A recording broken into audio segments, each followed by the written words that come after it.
Hi friends, അപ്പോൾ ഇന്നത്തെ വീഡിയോയിൽ കൊതുക് ശല്യം മാറാനായിട്ടുള്ള ഉഗ്രൻ മാർഗ്ഗങ്ങളാണ് കാണിക്കുന്നത് കേട്ടോ. മഴക്കാലം ആയതുകൊണ്ട് ഭയങ്കര കൊതുകായിരിക്കും നമ്മുടെയൊക്കെ വീട്ടിൽ. അപ്പോൾ അതിനുള്ള മാർഗ്ഗമാണ് ഇന്ന് കാണിക്കുന്നത്. ഇതിനായിട്ട് നമ്മൾ എണ്ണ എടുത്തിട്ട് ഏത് എണ്ണയാണെങ്കിലും കുഴപ്പമില്ല, വേപ്പെണ്ണയാണെങ്കിൽ കുറച്ചും കൂടെ എഫക്റ്റീവ് ആയിരിക്കും. എണ്ണ എടുത്ത് വെച്ചിട്ടുണ്ട്, ഒരു ചിരട്ടയിൽ എടുത്താലും മതി, കുഴപ്പമൊന്നുമില്ല കേട്ടോ. ഇനി ഞാൻ എടുത്ത് കർപ്പൂരമാണ്, ഇതേ നല്ല പച്ചക്കർപ്പൂരം എടുത്തിട്ടുണ്ട്. നമ്മൾ പൊടിച്ചിട്ട് കൊടുക്കാം കേട്ടോ. അത് കണ്ടാതെ ഇങ്ങനെ പൊടിയാക്കിയിട്ട് തന്നെ നമ്മൾ ഇട്ട് കൊടുക്കണം കണ്ടോ, ഇട്ട് കൊടുക്കുക. അതിനുശേഷം ഇനി നമുക്കിതിൽ ചേർക്കേണ്ടത് ഗ്രാമ്പൂ ഇല്ലേ, ഗ്രാമ്പൂ ഒന്ന് പൊടിച്ചെടുക്കാം.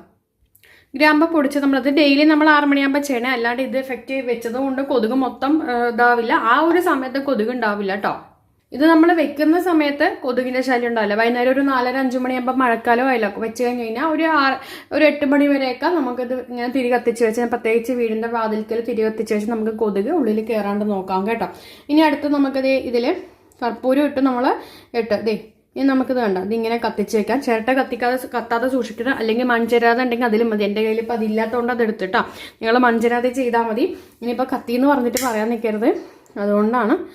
നമുക്കിത് കത്തിച്ച് കഴിഞ്ഞ് കഴിഞ്ഞാൽ കൊതുക് പോകുന്ന വഴി അറിയില്ല കേട്ടോ. അപ്പം എന്തായാലും നിങ്ങൾ ചെയ്ത് നോക്കുക, ഷെയർ ചെയ്യാൻ മറക്കരുത്. ബെസ്റ്റാണ് സംഭവം. ഇതിപ്പോൾ ഞാനൊക്കെ ചെയ്ത് ഞങ്ങൾക്കൊക്കെ എല്ലാ ദിവസവും ഇത് തന്നെ പരിപാടി സംഭവം. അപ്പോൾ അത് ഇടയ്ക്ക് ഇതിൽ കത്തിക്കുന്നുണ്ട്, ശ്രദ്ധിക്കേണ്ടതുണ്ട്. ഇത് കത്താനുള്ള സാധ്യതയുണ്ട്, അപ്പം മൺചെരാതിൽ ചെയ്തെടുക്കുക കേട്ടോ. നമ്മൾ അടുത്ത് നോക്കി ശ്രദ്ധിക്കുന്നുണ്ടെങ്കിൽ കുഴപ്പമില്ല കേട്ടോ. നിറച്ച് കൂടുതൽ എണ്ണ ഉണ്ടെങ്കിൽ ഇത് കത്താൻ സാധ്യതകളില്ല. അപ്പം എന്താ വെച്ച് കഴിഞ്ഞാൽ അതിനനുസരിച്ച് ചെയ്യാം.